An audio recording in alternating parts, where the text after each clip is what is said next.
All right, welcome everybody to Youngstown Studio. I'm here with author and an old friend of mine, Jesse Fink. Jesse, how are you doing, man? Good to see you, BJ. It's been a while. You look well. Yeah, You, likewise. you've lost some weight. Am I wrong? And I've been about the same.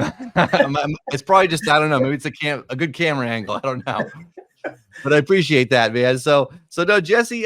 So for those out there, Jesse's written several books in his career. The ones we're going to talk about today, they'll have to do with the legendary rock group AC/DC. Jesse's done 3 books on AC/DC now. The Youngs, the brothers who built AC/DC. Bon, The Last Highway, which delves into the last days of the band's classic singer Bon Scott, and now the latest one, sort of the companion piece / update to Bon: The Last Highway, which is Bon: Notes from the Highway.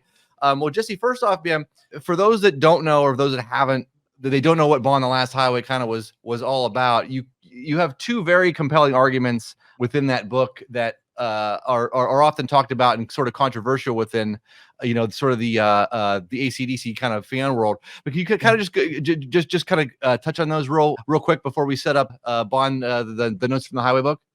Well, I guess when it comes to Bond, the two main the bones of contention, I guess. One, how he died is the story of him dying solely from alcohol use. True. Was there more involved? I mean, that story has been around for decades and been debated on by fans for 40 something years, right? The other main perennial kind of conversation point is how much did he have to do with the lyrics for Back in Black? Now, Back in Black was obviously the album that was released just a few months after he died in London in February 1980. And there's been talk over the years, fueled, I have to say, also by the band themselves and some of the statements they've made, about how much he had actually contributed lyrically to that album before he passed away. So, they were the 2 kind of taboo subjects, I guess, that I had to tackle in what was also a conventional biography of Bon Scott, in that, I was writing about what happened to him, who his lovers were, where he was on the road. It was a traditional biography, but tackling those 2 very difficult kind of subjects that a lot of other writers had avoided because it sort of raises the hackles of a lot of people. Yeah, talk about that a little bit, because you mentioned in sort of the I think in the beginning of Notes from the Highway, you talk about a lot of authors, when it comes to AC/DC, they want access to the band, or they want not even access to the band, but they want to be sort of in the band's good graces, because of just sort of what a money-making kind of machine that is. And obviously, if you say anything bad about AC/DC, then they're probably not advertising with you. When Brian Johnson does press, he's probably not going to talk to you. You know what I mean? Like, they're very restrictive in that way. But yeah, talk a little bit about some of the obstacles that you faced in writing all these these books on AC/DC, and kind of what was sort of the mindset going into it. I mean, because going into it, you're not going to get kind of any cooperation out of them. Just kind of how challenging was that? Well, incredibly challenging, because as you know, AC/DC is a very secretive band. They don't sort of do a lot of press outside when they have to actually promote a record. I mean, pretty much they're the yetis of the rock world. You don't even know if they're alive or not until such time as an album comes out. And that's fair enough. I actually kind of admire that to a degree. But I also get incredibly irritated when they do press, and it's usually sort of, softball questions and soft interviewers who have been kind of vetted because they're not going to ask kind of tough questions. And so I knew, basically from having written my first book on AC/DC, which was called The Youngs, that Bond: The Last Highway was going to be extremely difficult, and that I wasn't going to get cooperation from anyone in the band. I mean, and that's not to say that I didn't have contact with, people like Phil Rudd. Phil Rudd and I actually did communicate at one point, but this was during his well-publicised kind of legal dramas down in New Zealand, when it looked like he might not even have a future in the band. So I think he was more open to kind of talking to me. But, getting back to what he said, I mean, the problem with, I think, the American rock media, the big magazines, the Rolling Stones and so on, that profile these artists, it's less about good journalism and more about maintaining access. So, these journalists are never going to kind of bring up sort of difficult topics or contentious topics that make the subject of their stories, not look very good. And the thing with AC/DC is that, there are a lot of kind of interesting talking points about their history that by and large are kind of ignored or glossed over, usually by, hagiographers passing themselves off as biographers or completely useless rock journalists. And I would say that 95% of what passes as rock journalism is just sort of straight PR bullshit. That's why I like these the books that you did on ACDC so much, is because you're not approaching it that way. You're not approaching it like the typical sort of rock journalism sort of stuff. But put it this way, you investigated so much with Bond: The Last Highway, it gave you enough material for a whole nother book on it. And I think I've told you this before, it's the Last Highway is the most exhaustively researched book on ACDC you're ever going to read. And now with Notes from the Highway, there's some new stuff in there as well. There's stuff that came out of your research, obviously, for The Last Highway. But can you preview some of the new information that's in Notes from the Highway? Well, I mean, it is basically the product of not only what was left over from Bond: The Last Highway, but also what has come up in the 7 years since it was first published, which is quite a lot of material. That is, stuff that I've continued to investigate myself. It's stuff that gets sent to me by people who have reached out to me either privately or through, Facebook or Instagram or whatever. People who have read the book and say, "Hey, I've actually got something else to tell you that might be useful to you in future." And like a good example is there was a guy in Hungary who reached out to me earlier this year and asked me if I'd heard of a woman who said that she'd been a friend of Alistair Kinnear, and Alistair Kinnear, as you know, was the man that Bon Scott was last seen with on the night he died. And I managed to speak to this woman who told me that Alistair Kinnear had been to her apartment straight after Bon had died and had actually said to her that he'd given Bon the heroin that had killed him. All right, so this woman wasn't interviewed by police at the time, nor was any of the people that I interviewed for the book the first time around. So obviously the police investigation was a complete load of shit.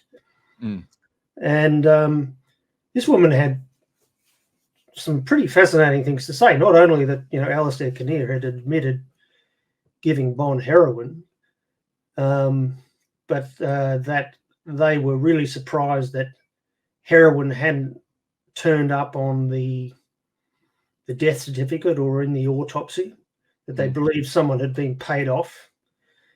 That also that she had mentioned Alistair owning a white van and not a Renault 5. So I had always kind of been confused, I guess, by the fact that, Bon had been left in a car, a small Renault 5 outside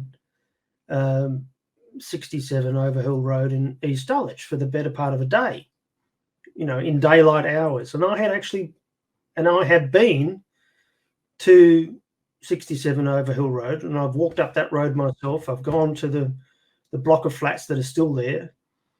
I've looked around. I've noticed the environment where Bon died. And I've always thought, if he was left in a car, why didn't anyone see him? Why didn't anyone kind of knock on the window of the car and say, hey, are you okay, if he was dead? But if what this woman said in the book is true, that, Bon was actually in a van, then I can understand how Bon wasn't seen. Because no one would have seen him. He would have been in a van, not a Renault 5, right? So that was fascinating to me, and important information. The other one was Peter Perrett. Peter Perrett is the husband of Zena Kukuli, who was the manager of Lonesome No More, which was the band that was playing at the Music Machine in London the night Bon passed away. So he turned up at the gig with Alistair Kinnear. Now, when I spoke to Zena back in 2015, she admitted to me that she went back to East Dulwich with Bon and Alistair, that she was there when Bon died, right? So the conventional story is that only Alistair Kinnear was back in East Dulwich. So she's admitting that she was also there. And what happened after the book came out, and I had sort of included these revelations from Zena Kukuli, was that a French reader who read it in French got in touch with me and said, oh, have you heard of this interview with Peter Perrett, who had spoken to a French rock journalist in 2009 about Bon Scott? And the issue of this rock magazine at the time was like a tribute to AC/DC. So there's this interview with Peter Perrett in this magazine. It's only in French, but the important part of this interview with Perrett was Perrett actually admitting that he had met Bon Scott that night, and that he believed Bon had taken heroin as well. And the interview, even though it's in French, seems to suggest that Peter Perrett was back in East Dulwich with Zena, Alistair, and Bon. So you had Zena telling me that she was only back there with Alistair and Bon, and then we have this French interview with Perrett saying that Perrett was arguably back there as well.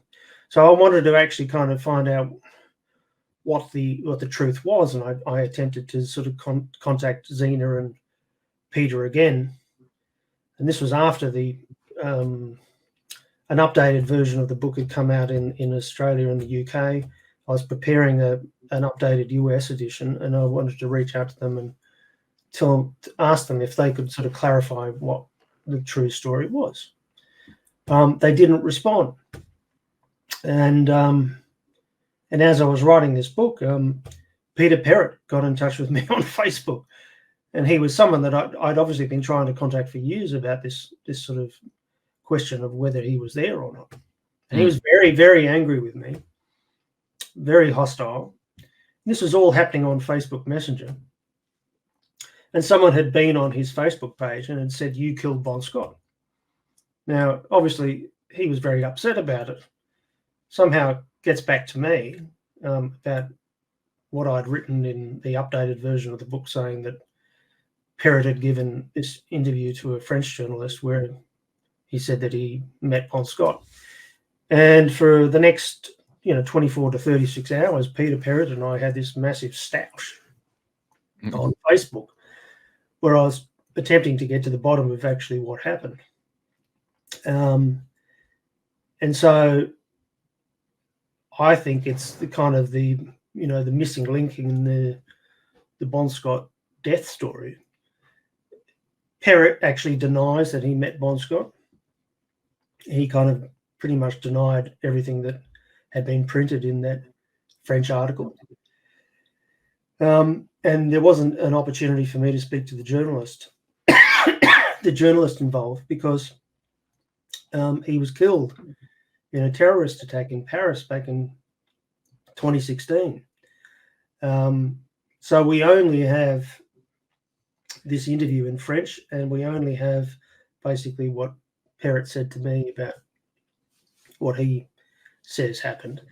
And I've tried to kind of match up, the two interviews and get exactly to the bottom of what really happened. So, people who are interested in Bon's death story, I think, will be very interested in what Perrett has to say.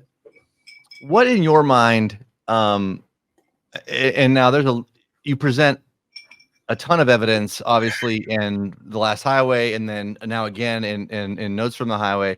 But what to you is the single sort of biggest piece of evidence in your mind that Bon died of a heroin overdose? The fact that you have Zena Kukuli, who I mentioned earlier, Peter Perrett's wife, Kula Kukuli, who was Zena's sister. You have an interview with Peter Perrett where he also says to the French journalist that he believes Bon died of a heroin overdose. So potentially 3 eyewitnesses. I then have a 4th person called Liz Elliott, who I spoke to for this book, who was a friend of Alistair Kinnear, who says that literally Alistair Kinnear turned up in her apartment the next day and admitted that he'd given heroin to Bon Scott. Circumstantially, that would suggest that heroin is involved in Bon's death. The other people who were involved in sort of Bon's last 24 hours, let's go through it. Silver Smith, his ex-girlfriend, who was a heroin user and part-time dealer. Pete Way from UFO, who was a heroin user.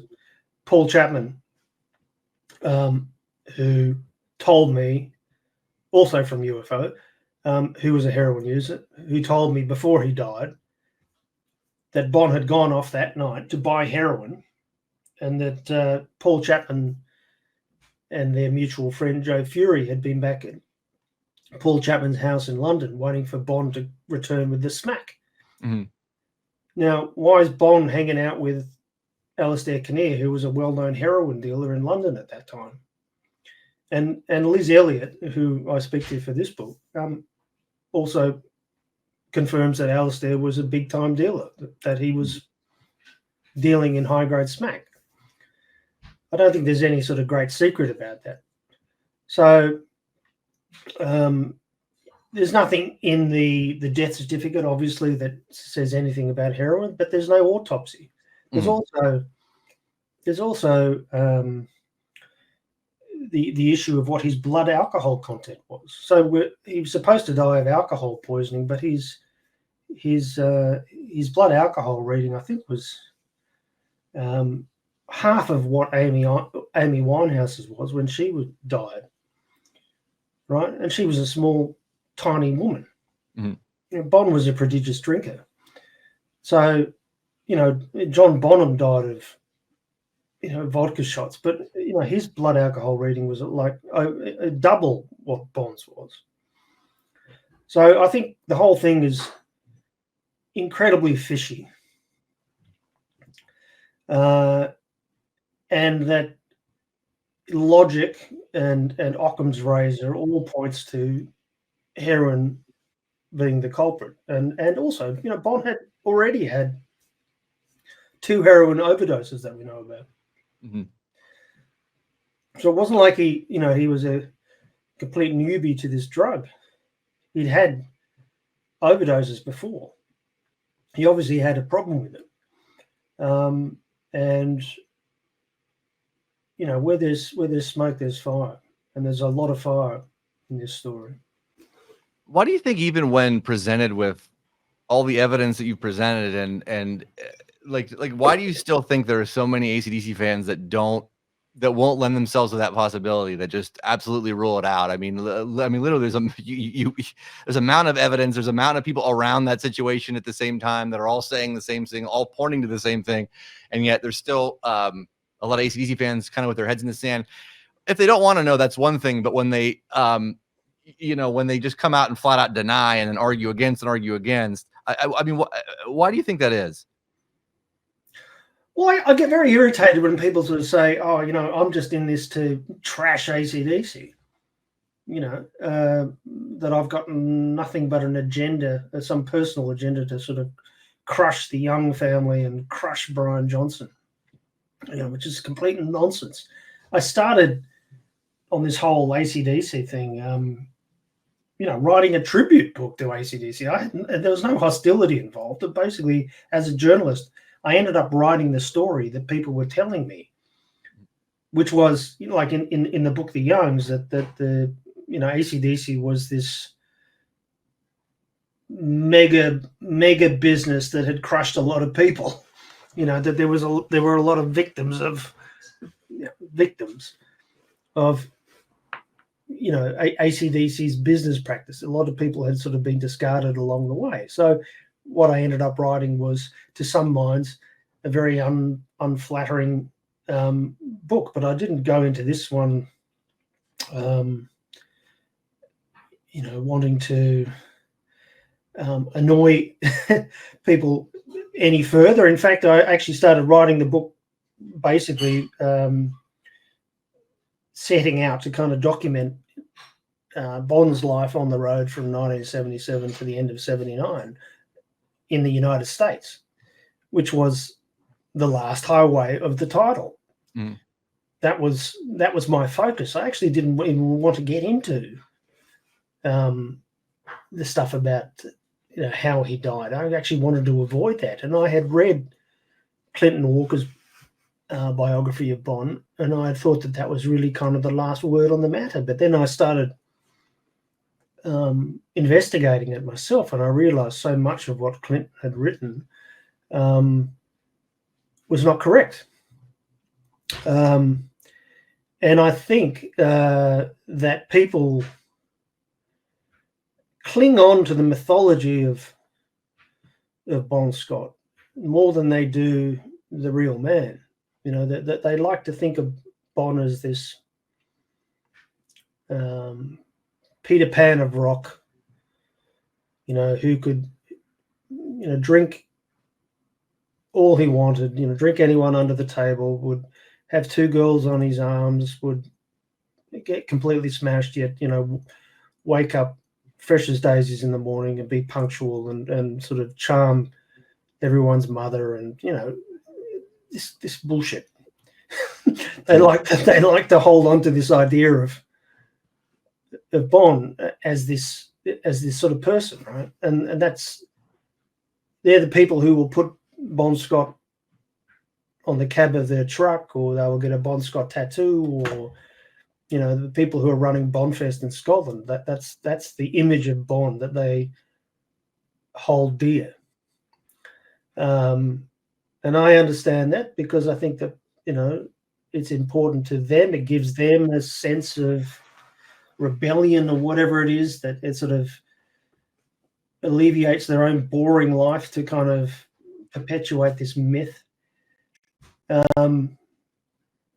then there are people that that I've met along the way, kind of writing these books, who also love AC/DC, love the music, especially the Bon Scott era, but are very open to kind of learning who Bond was as a real man. And those people are incredibly supportive of me and all the work that I've done in that regard. Mm. And then there's this lunatic fringe, who are the people sending the death threats, who are threatening to beat me up, who, the people on acdcfans.net, the forum, which, they will say that I'm only doing this, for money, that I'm making it all up. I mean, seriously, if I was going to make it all up, Mhm. it would have all been done in 2 years. You know, Mhm. I've spent the better part of a decade working on these 3 books, right? I could have made it a lot easier for myself Mhm. if I had fictionalized it all. And I haven't fictionalized anything. Anything in my books is based on a piece of research.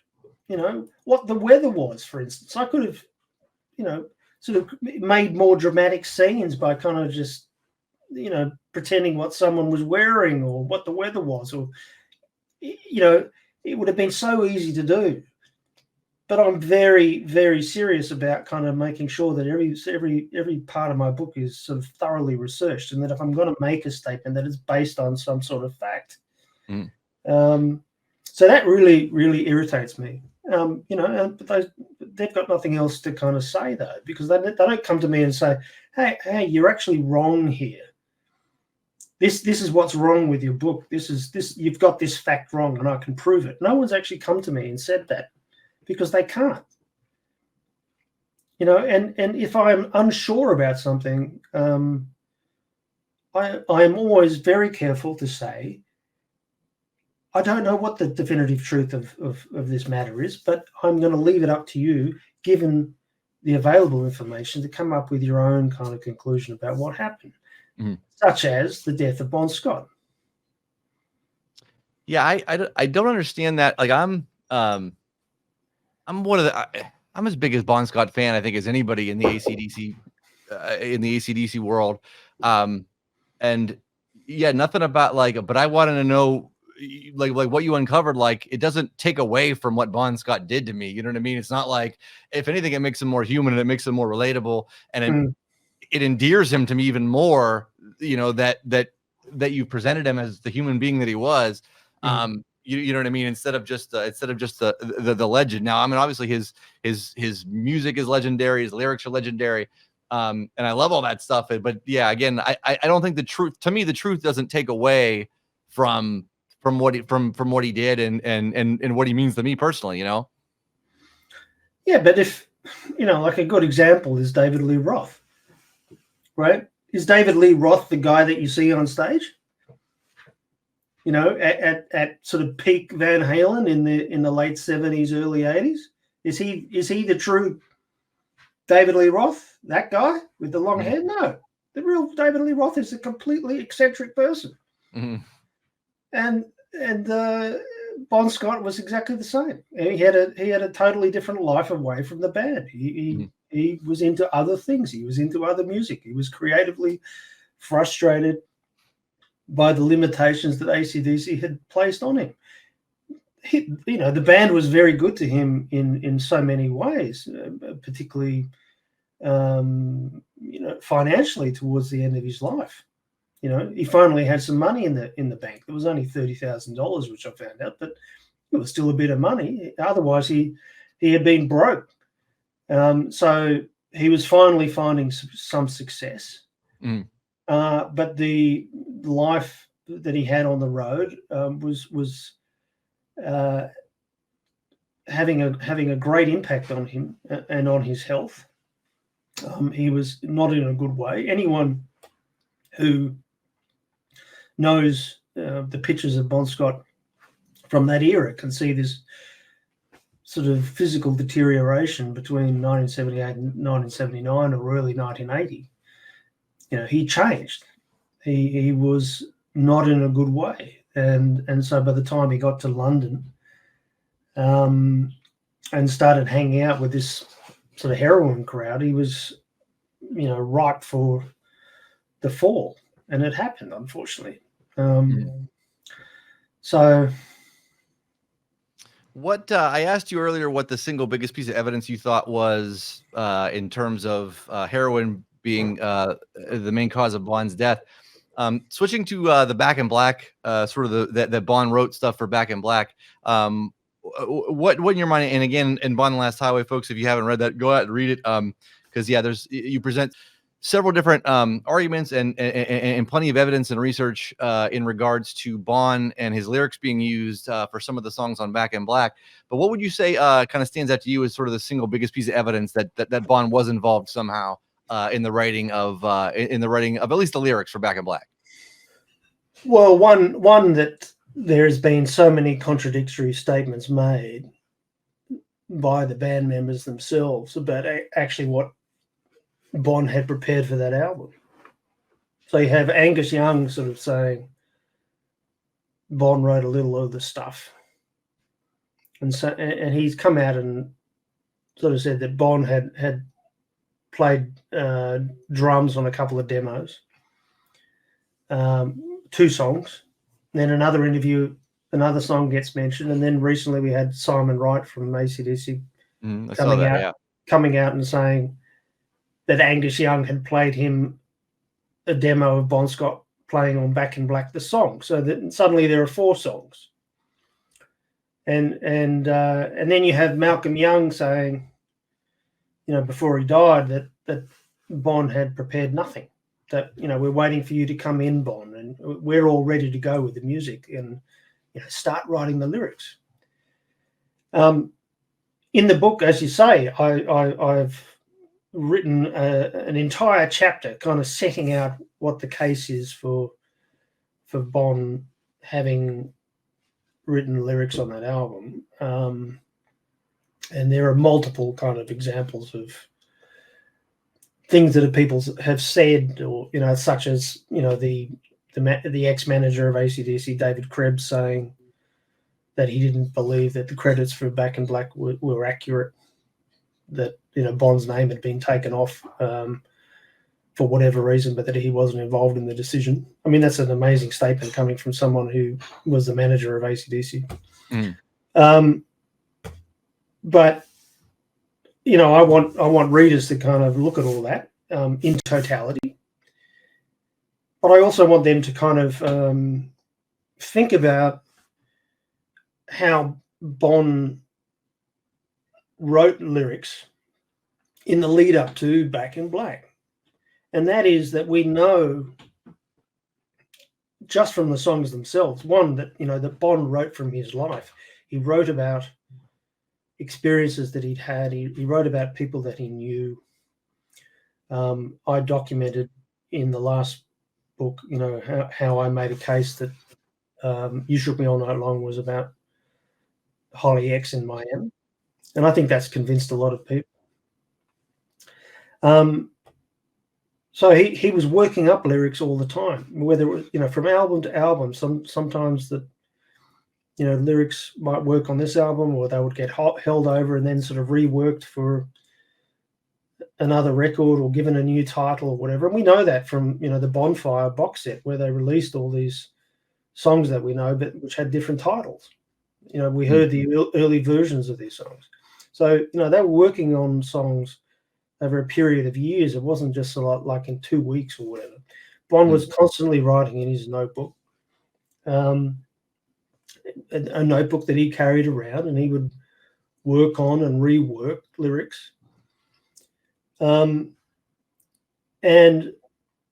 I find it very hard to believe that when you watch these kind of, these stupid American documentaries on the making of Back in Black, or what was it, like Behind the Music, docos like that, where it makes out that Bon had prepared nothing. That, by the band's own admission, he was sort of deeply involved in the composition of songs, getting ready to record in London, but that he had nothing prepared. And what's the evidence to show that he did? Well, one, I got to speak to Silver Smith, his ex-lover and his muse for so much of the 70s. I mean, Power Age is essentially about Silver Smith.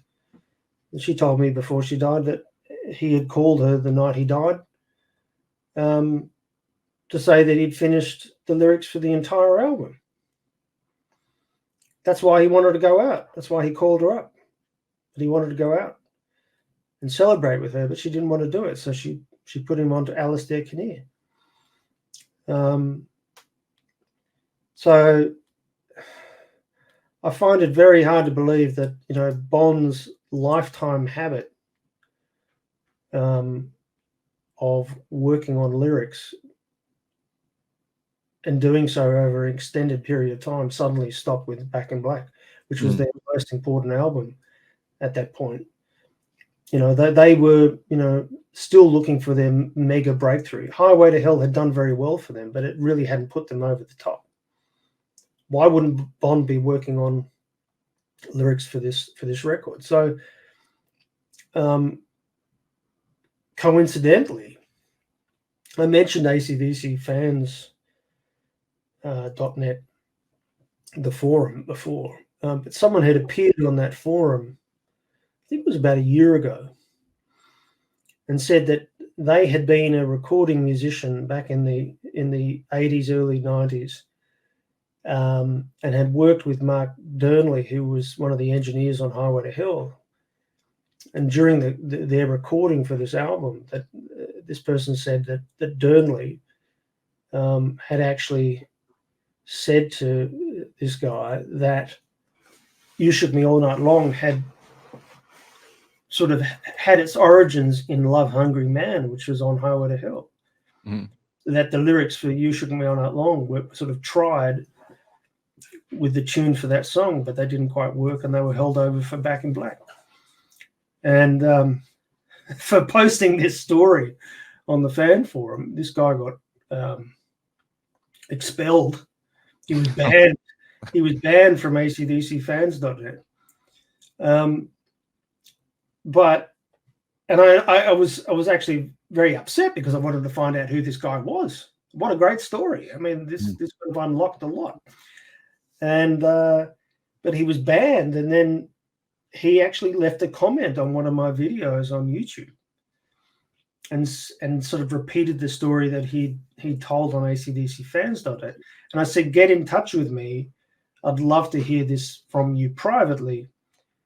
And I found out who he was, and his story completely checked out. He was in a rock band that had a record contract with EMI.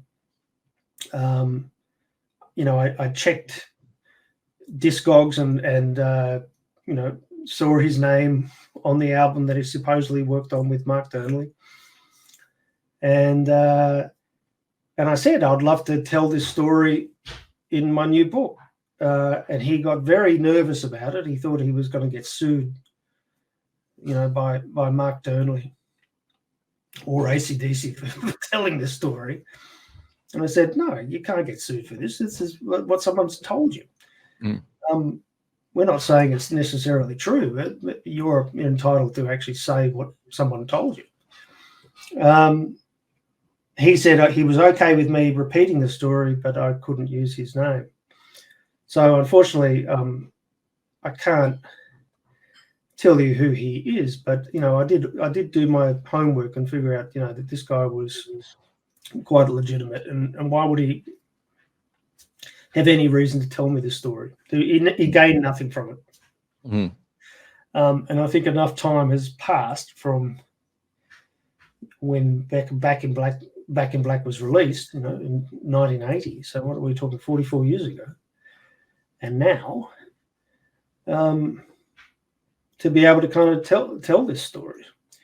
And I think all the signs, all the sort of anecdotal evidence that's sort of been amassed over the years, not just by me, but there were writers before me who were also looking into this, and I pay them tribute in my book. I'm not the first person who's come up with this idea that Bond had something to do with Back in Black, but I do feel like I've kind of finished their job.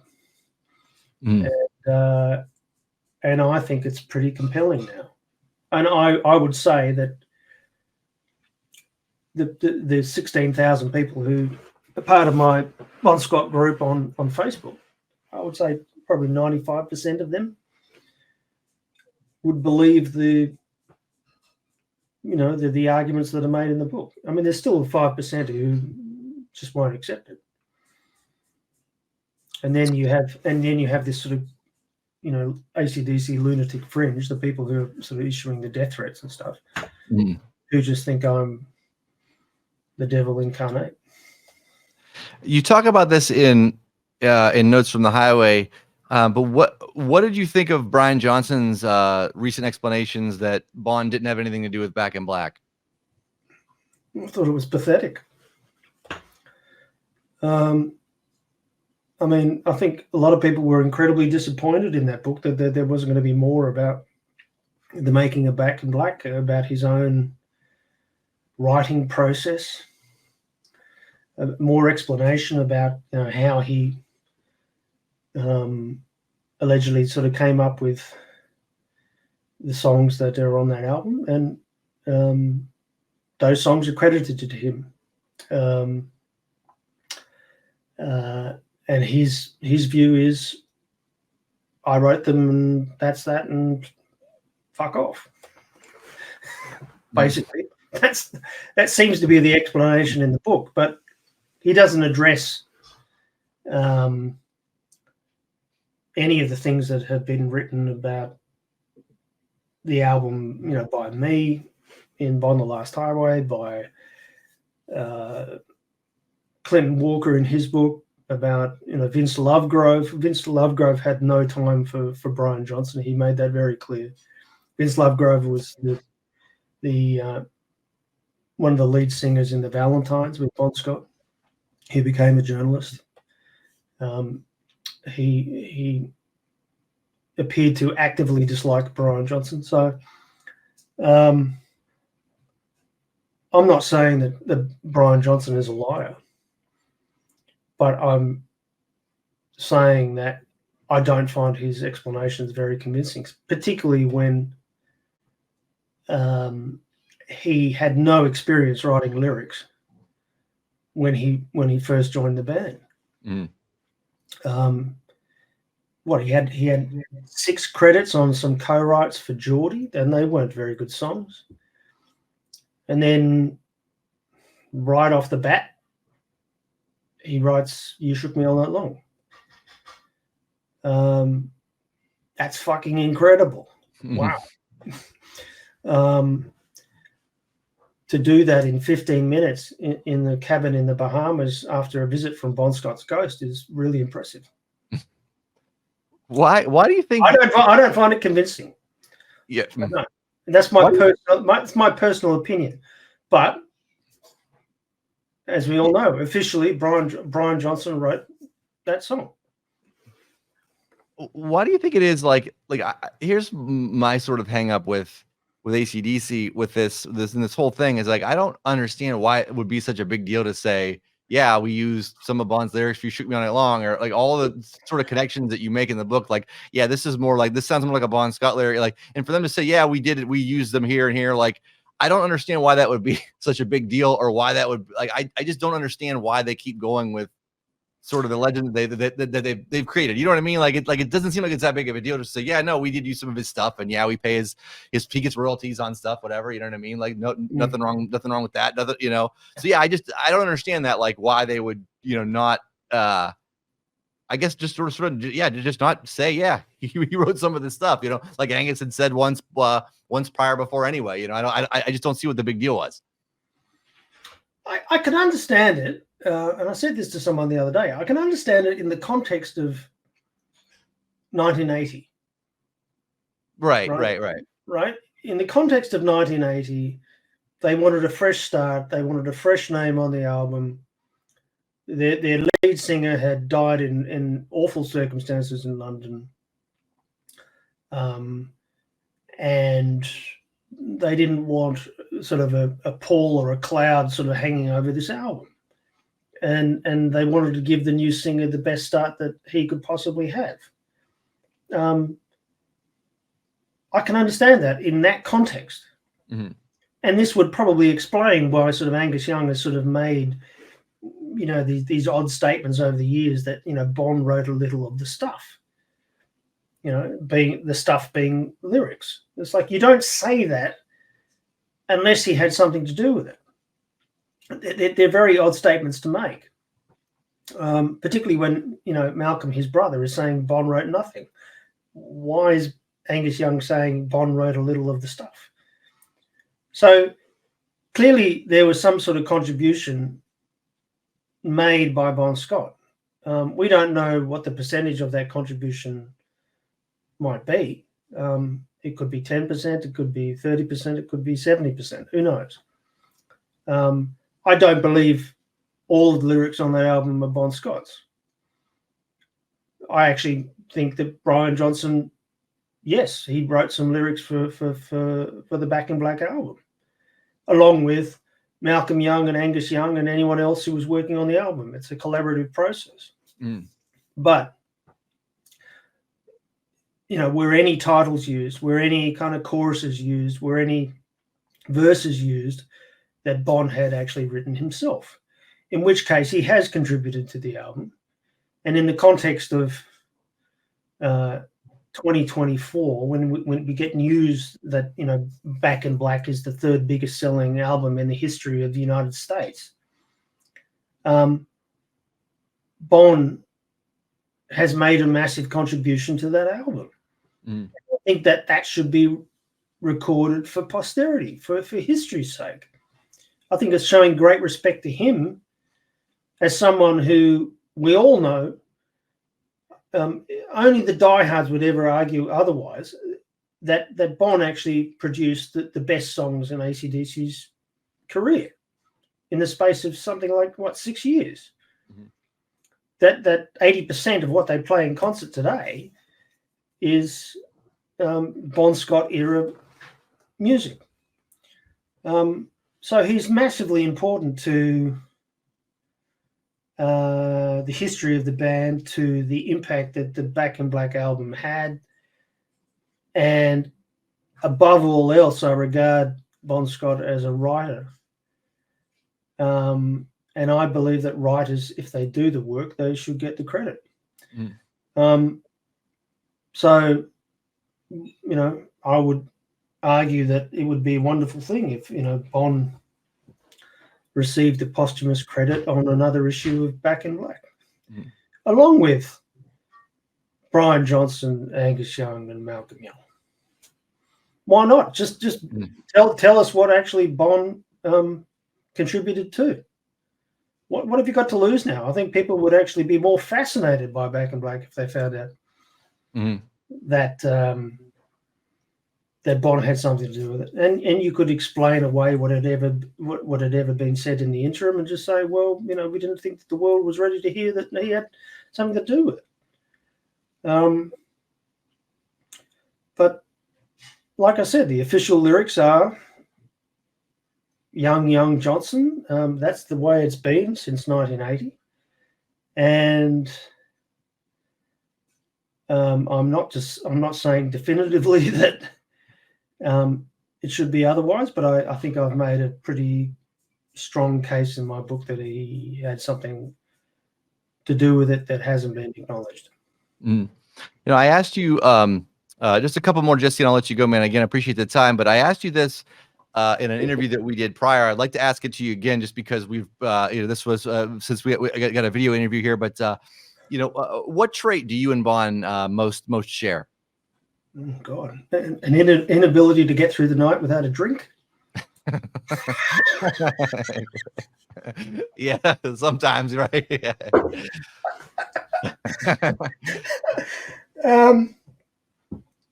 Oh yeah. Good question. I still don't know how to answer that. I mean, I think in my younger days, I had elements of kind of. I'd like to think that I had elements of kind of Bon in my personality. I guess, you know, that kind of live for today, don't worry about tomorrow kind of attitude to life. Certainly, like in my mid-30s, after my divorce from my first wife, I kind of threw myself into that kind of crazy, you know, womanizing lifestyle, you know, that he was deeply kind of involved in himself as a rock star at the end of the 70s. I'm not comparing myself to him, but I kind of, you know, was attracted, I guess, to that kind of lifestyle that he was leading. But it's a very lonely lifestyle, and I think I went through kind of a similar thing. That, you know, yes, you can have all these adventures, you can sleep with all these women or whatever, but at the end of the day, you know, there are still going to be points where you're on your own, and what do you do with yourself if you have no structure to your life?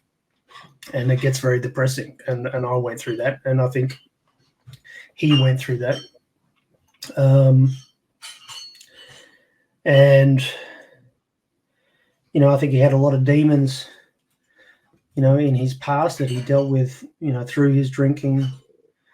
It's certainly Silver opened up to me about what she felt was driving a lot of his drinking, that, you know, he was embarrassed about, you know, letting down his family by, you know, going into juvenile detention, things like that. So, I mean, I'm attracted to, you know, Bon also as a writer. I just think he's an incredibly clever lyricist, and to be able to kind of write the way he did and do it just so, you know, succinctly and with great cleverness in the context of a, you know, 3-4 minute song, for those songs to still sort of have the resonance and the power that they still have, you know, well, you know, 50 years later, almost 50 years later, is amazing. It's a tribute to him, and I'm sad that he didn't get to live to his 40s, because I think that, you know, maybe post music would have, you know, turned his talents to writing or to art or to something completely different. And I think he was a creative person who was very frustrated by the creative limitations that the Youngs placed on him. And hopefully that's kind of the bond that comes through in the book. It's that it's a real kind of you know, Bon antichrist to the other Bon, you know, that gets sold through Bonfest and through, you know, silly documentaries and you know, crappy books, and it's a different kind of Bon. So hopefully, you know, people who are into his music can read this book and see that he had a whole different side to him that doesn't always come through when you're watching, you know, YouTube videos about Lisko. So last question for you here, Jesse. You know, so you chronicled obviously the last years of Bon's life, which brought you through to a lot of parts of America. Now I'm broadcasting. We're here from Youngstown, Ohio, and I know you'd asked me about AC/DC playing in Youngstown, and actually played, and so that's sort of a legend around here. They opened for Mick DeVille just up the road from here in the old Tomorrow Club when it was still there. And so by all accounts, they had, like, it was, I think their set was a half hour. Maybe they played 6-7 songs, but they just absolutely annihilated Mick DeVille. So Mick DeVille was his set, whatever. The people that were there say that the crowd was chanting AC/DC pretty much the whole time when Mick DeVille was playing. But do you remember anything sort of specifically in your research about AC/DC kind of coming through Youngstown, or is it sort of pieced together with a lot of the other gigs that they were doing around that time? Not off the top of my head, but I mean, as I said to you before,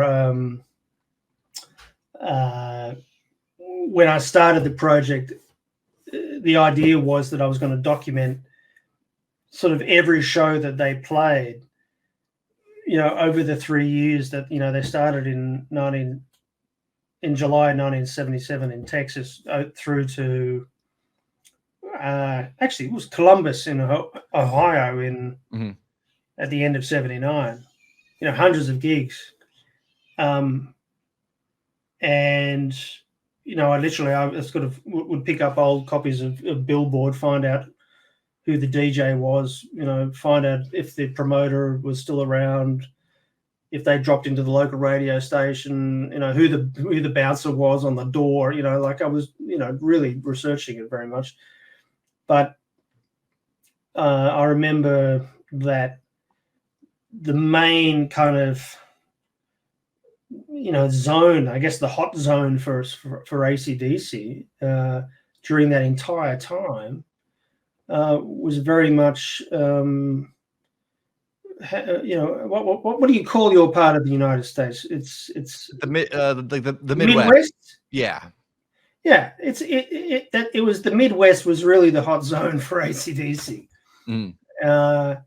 And that was actually, I do remember that I actually calculated, I think, the most appearances, per state for AC/DC during that time. And I'm pretty sure Ohio was at the top. So, they played a ton of gigs in, Columbus and, how many in Youngstown, just off the top of my head? So the only one that I know in Youngstown is the one with Mink DeVille that everybody kind of talked about.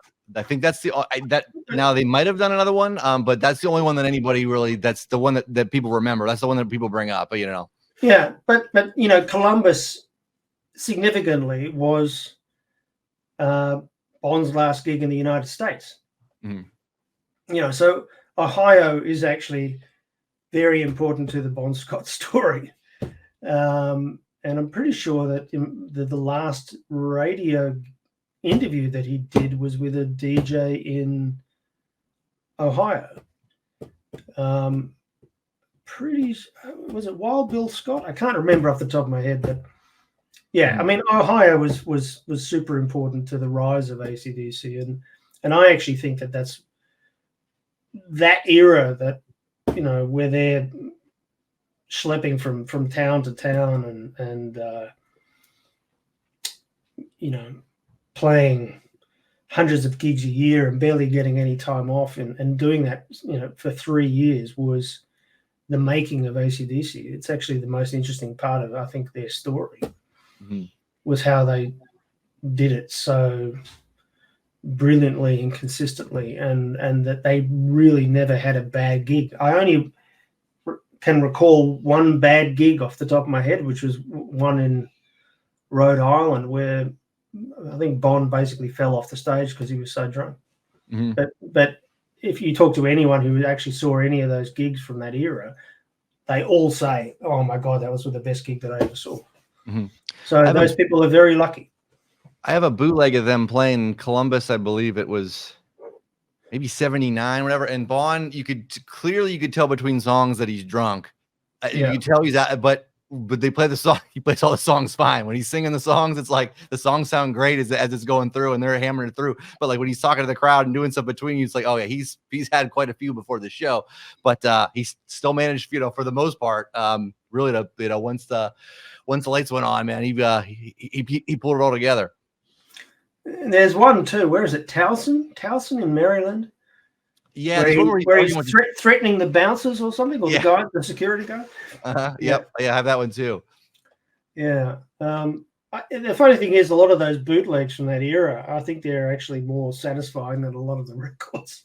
I love kind of listening to live AC/DC, and the great thing about YouTube now is that there are so many sort of channels on YouTube where these guys are like turning up these old bootlegs and they're kind of putting the audio through good software and kind of restoring the audio quality of these recordings, and they sound so fresh and fantastic. So a whole new kind of vista has sort of opened up for people who are into AC/DC, which is, these restored bootlegs. And the other great thing is that, people are actually going and creating sort of AI Bon Scott versions of AC/DC songs that would with Brian Johnson or, so it's an amazing time.